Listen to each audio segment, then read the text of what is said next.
Donc, nous allons voir comment paramétrer l'envoi automatique de documents à un client.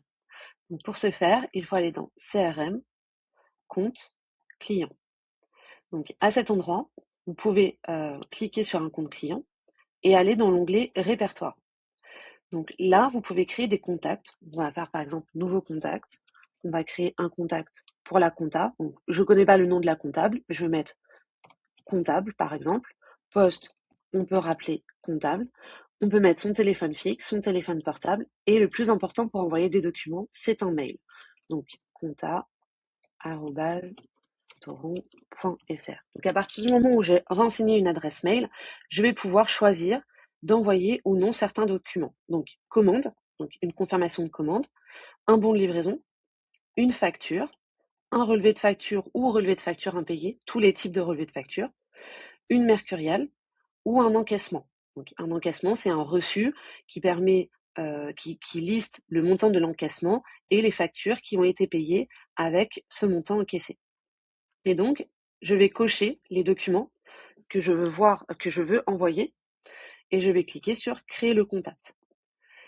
Donc, à partir de là, je vois mon information, le nom de mon contact, et je vois les différents documents qu'il pourra recevoir automatiquement. Donc, ces documents, il les recevra dès que l'étape sera validée ou revalidée. Donc, à chaque validation d'étape, à chaque validation de commande de vente, à chaque validation de bon de livraison, à chaque validation de facture, à chaque validation d'encaissement, le document sera automatiquement envoyé à ce contact.